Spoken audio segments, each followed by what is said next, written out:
Hey, what's up, Four Wing?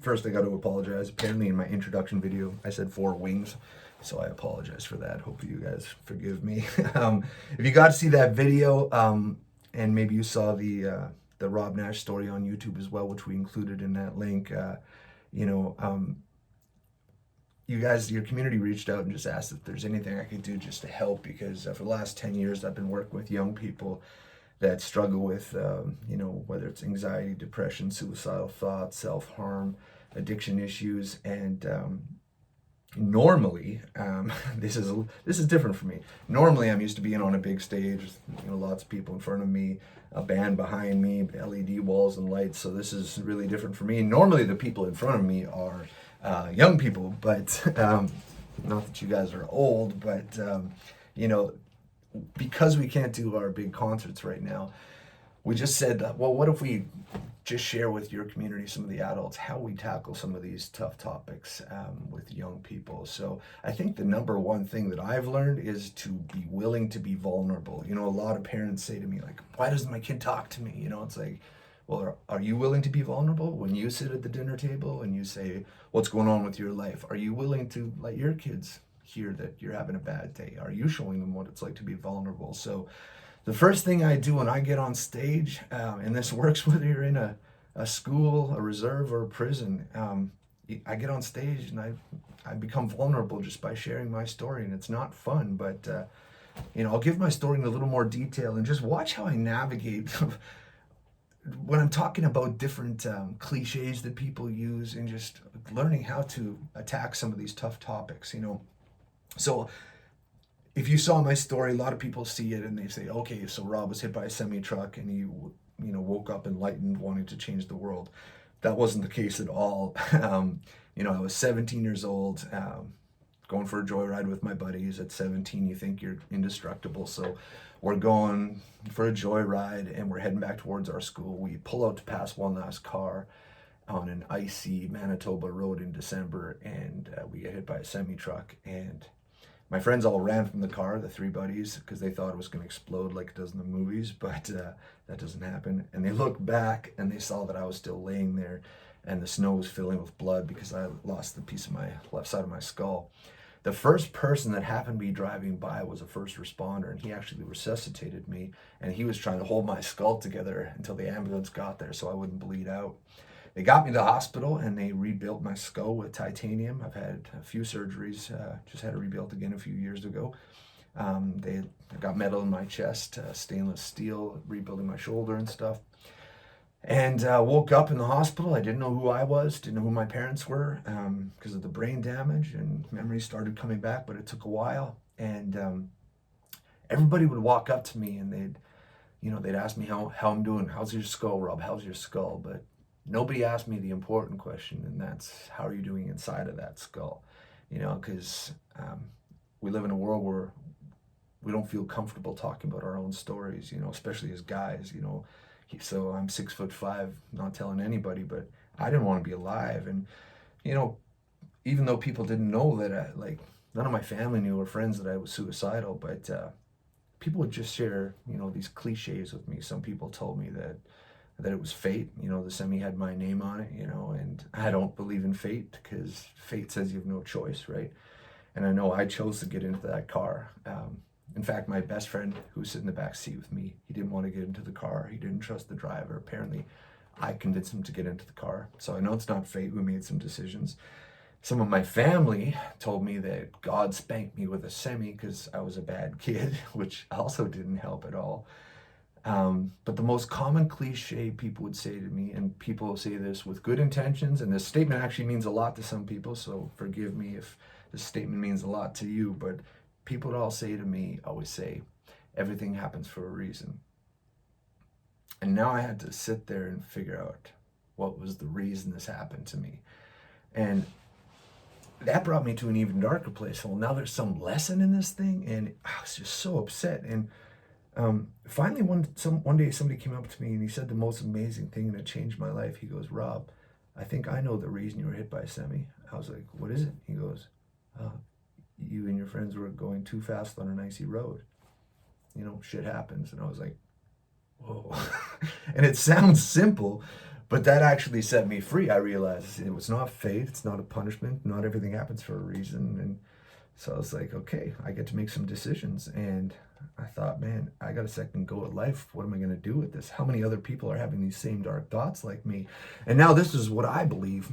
I don't think bad things happen for a reason. I think they happen with potential. Like, my accident had the potential to leave me angry, bitter, suicidal the rest of my life. Or there's the potential. You could take your story and try to turn it around and help others with it. But that's a choice that you have to make. Like, what potential are you going to choose in your bad days? And so I thought, how many other people are having these same thoughts? So I said, I'm going to play music. And music was never my goal. Music was my worst mark in school, but I thought that would be a good way to tell a story. We did a few albums, got a record deal, had a few top 10 hits on the radio. And then a few years ago, I got a chance to do a tour through youth prisons, detention centers, reserves, and schools, telling my story, just me and my guitar. Ripped up my record deal to do it, and everyone thought I was crazy. But then I started just listening to the stories of young people dealing with anxiety and depression, suicidal thoughts, self-harm, and I'm like, I started writing songs about the people that I was meeting, and sometimes together with them. And I was like, I got to share these songs with people. And then all of a sudden communities say, hey, can you come share those songs with us? So it was me and a guitar, and then slowly I started building a team out, and then we were all of a sudden playing theaters again, free shows, going to communities, setting up in a theater and busing kids in and stuff, and it got big again, telling a story, playing the song about it, and we saw so many breakthroughs. And I think the way we often tackle things, like, the very place that you might think that you're cursed might be your very gift set. That's kind of where I got to when I met with people. For example, when we do a show for the Addictions Foundations in Canada, I set up and I'm like, guys, I'm not here because I feel sorry for you. And they're like, what? It's like, no, I don't think addicts are cursed. I think they're gifted. I was like, addicts, you're just all in people. You don't do anything half-assed. like I was an addict. When I got a hold of drugs, I was all in. And when I got a hold of guitars, I was all in. So point it at the right thing and you'll excel. And you just see these people click and they're just like, so wait, you believe in me? It's like, yeah, I do. And they're like, oh, this is different, and often when you go to a psychologist and I'm not against psychology, psychiatry, or counselors or anything, I think we need that help. But so often we address things as the negative, right? Like when somebody comes up to me and they say, I was diagnosed with depression, I've had 2 suicide attempts. I just look at them like, oh, so you're like me. What do you mean? Well, you hurt deeply, but you can see when others hurt. You can tell when others are hurting too, can't you? Like, yeah, I can. It's like, yeah, it sucks. I have that too. But you can help a lot of people with that. And let me ask you this, like, you hurt deeply when you hurt, but you love deeply too, don't you? Yeah, I do. And all of a sudden you see this click in their mindset, right? You still go see a counselor, see a psychologist, but go see them because you're valuable. Your story can help a lot of people. I think we lose some of the most gifted people to overdoses and suicides. In fact, I think there's a big connection between the arts and mental illness, creativity and mental illness, right? Like, look at how many people in Hollywood, actors and musicians, have issues with addictions, drugs, suicidal thoughts. Like, we toured with some of the biggest bands. You meet them backstage, and they're some of the most empty people, right? Because they're in the midst of this thing that their gift set and their curse is almost in the same place, and they don't know how to navigate that stuff, right? They get to success, and then they're not fulfilled. It's trying to get from success to significance. That's the important part, right? Significance is when your life impacts the world around you. Like, for me, ripping up a record deal hasn't felt like a sacrifice. Like, doing this tour is actually fulfilling. Like, seeing that my songs and my stories are helping people, that means a lot to me. So when I talk to somebody that says they have depression, I'm like, yeah, cool. Like, but why do we diagnose somebody with depression instead of empathy? You're diagnosed with empathy because people that hurt deeply often hurt for the people around them, right? So it's like, why do we focus in on the negative part of those things? And so I started meeting with people, and to be honest with you, I would tell my story about my car accident, and my school presentation was, hey, careful, because this is what happened to me when I was 17. You don't know what might happen to you next, tomorrow, so be careful. And then one day I was called to a school in Ontario, and they said, can you come right away? We had a suicide. I was like, yeah. And they said, on the suicide note, it revealed that the person had a suicide pact with one of their friends. Like, if you kill yourself, I'll kill myself. They said, we don't know who it is. So I went to the school. There's 1,000 kids sitting in front of me. And I knew somebody was about to take their life. And I didn't know who they were, where they were sitting. But I was supposed to try to find them from stage. I think, how do I do this? And I got to this point in the show, and I could feel this, my heart's beating fast. I'm breathing heavy, and I'm like, I got to share that I was there once too. I was like, look, guys, I know somebody here sitting in the audience. You're thinking about taking your life. I was so scared. I'm like, I was there once too. I didn't want to be alive. And I was so scared how the students would react. What would they think of me? What would the staff think of me? Well, my team, they didn't even know. But it was the most freeing thing. I was like, oh, I felt so good. And then this young girl came up to me after the show, and she pulls out a note out of her pocket and hands it to me. I'm like, what's this? She goes, my suicide note. I was going to take my life this weekend. She goes, here, I don't need this anymore. And the counselor and the principal take her, and they walk away, and I'm like, what just happened? Like, we found her, and now she's getting the help that she needed. And I spoke with some police. I'm like, why did she have her note on her? What was that all about? And they said, yeah, normally when we come on the scene of a suicide, very rarely in youth suicide is the note freshly written. Usually people carry their note with them for 2 to 3 months before they take their life, waiting for somebody to reach out to them and let them know they're not alone, or waiting for somebody to push them over the edge. So it was a couple days later, we're in another school, and I'm like, well, if the kids' help phone stats are true, 1 in 5 teenagers pre-COVID, 1 in 5 teenagers had seriously considered suicide in the last 12 months. So there's another 1,000 students in front of me. So I said it again. I know somebody here is thinking about taking their life. You're not alone. I was there once too. And a young man came up to me, gave me his suicide note. We've collected 917 suicide notes on this tour. Razor blades from kids that are self-harming. And when we talk about self-harm, it's like, where do you go with that, right? See, self-harm, there's a few main reasons people cut, but I always say to people, it's like, because I did before it was cool. I was cutting. I punched a hole in my door in my house where my parents lived, and I would just carve my hand in there. And some people say it's a cry for attention. Yeah, maybe it is. It's a cry for attention, but often people are cutting where you can't even see it. So it's really a cry for attention. And if it is a cry for attention, be glad you're seeing it and take it seriously, because your child needs attention, your student needs attention. Be happy that you're finding that out, But same thing, I'm like, somebody was handing me razor blades. I'm like, look, when you're doing this, when you're cutting yourself, you know what a consistent thing is? You're alone, aren't you? Yeah, you never cut when you're in a group of friends and stuff like that. I'm like, every time you've got that temptation to focus on yourself like that, maybe it's because someone around you needs you. Text somebody, FaceTime somebody, go do something for somebody else. In fact, I'll tell you a story. This one family, kind of connected to their family, and their son had his 3rd suicide attempt, and they asked me to be at the hospital when he got released, just to talk with him. So I took him for lunch, went for a walk, and I'm like, look, man, he was saying, why do my parents care if I get high? It's my life. If I want to cut myself, it's my arms. If I want to kill myself, it's my life. I'm like, yeah, but I think there's something special about you. And they're like, what? I said, are you ever sitting at a red light and there's people all around you and somebody stands out? Maybe there's somebody in a car that you just happen to focus in on. Maybe it's because they're hot, but maybe you just focus in on them a bit. Does that ever happen to you? He's like, yeah, all the time. I'm like, yeah, I think you have a gift. Well, let's go for a walk. So we start walking this busy area of the city, and he's like, what are we doing? I'm like, just tell me if anybody stands out to you in the crowd. He's like, what? Does anybody stand out to you? And he goes, what about that lady over there? Ever since we came out here, she did stand out to me. I'm like, the one with the walker? He was like, yeah. Well, let's go find out why. So we run across the road, and he's following me. He's like, what are we doing? I walked up to this woman, And he's with me, and I said, she's standing with her walker, and I said, is there anything we could do for you right now, ma'am?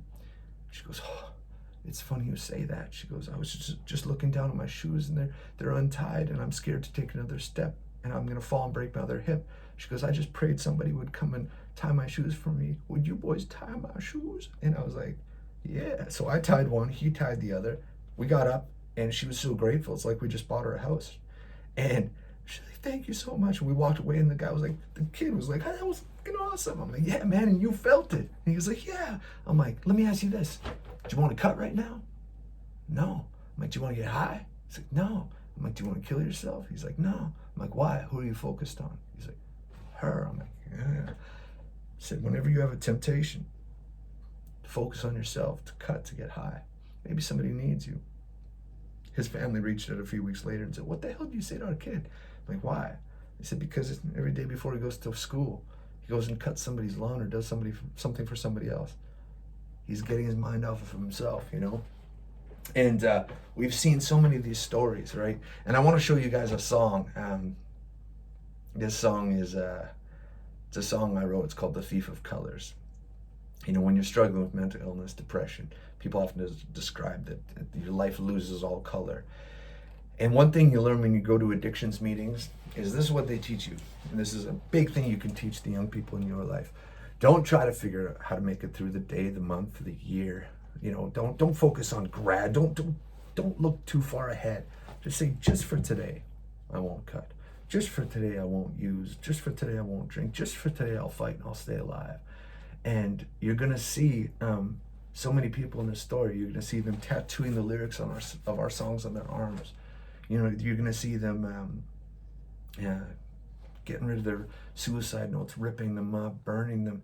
You're gonna see them dumping pills, giving us razor blades. And you're also gonna see one family in there. It's a story that we share in our shows. They lost their son, 17-year-old, to suicide, and they joined our team just to share. You'll hear the dad speak in the song a little bit as well. And by the way, it meant so much to me the young people would actually tattoo our lyrics on their arms. That actually, you'll see in the video too, I took the signatures off of the suicide notes we've been given, and I tattooed them on my arms. Because, you know, too often when we talk about addiction, you know, we only talk about the overdoses. When we talk about suicide or mental illness, we only talk about the suicides. When we're on stage and in a documentary that we're working on right now, we like to share the stories of the people that are still here. Like, we can learn from tragedy, but we got to share the stories of hope as well. So check out this song, and you're going to see so many people just having that same breakthrough that I had. Check this out. This is called The Thief of Colors.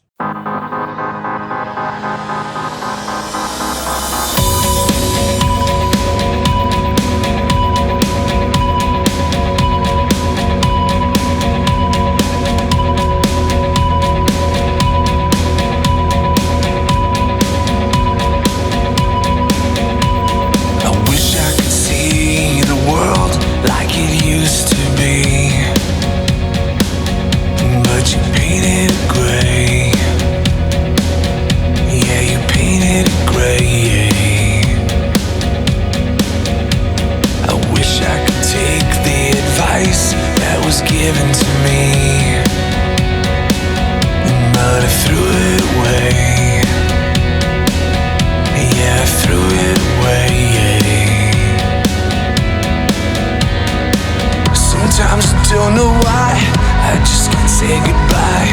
There's still a piece that craves you. The wasted days and nights I'll turn to black and white, 'cause you're the thief of colors. Just for today I'll wake without you. Just for today I'll breathe without you. Just for today I'll have to find the strength to stay away. Just for today. I wish I could say it was taken from me, but I gave it away. Yeah, I gave it away. I wish I could say it was fate or my destiny, but I've taken the blame.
I want it to stop.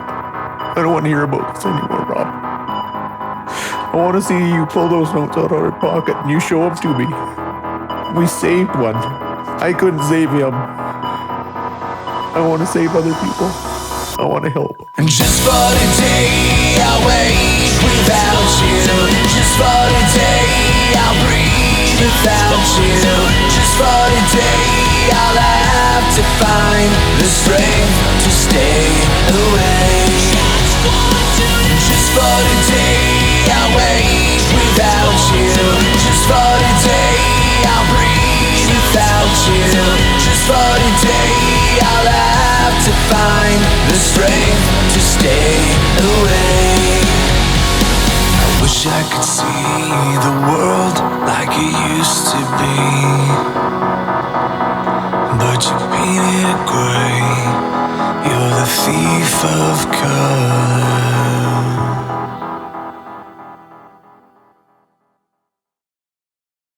Isn't that cool?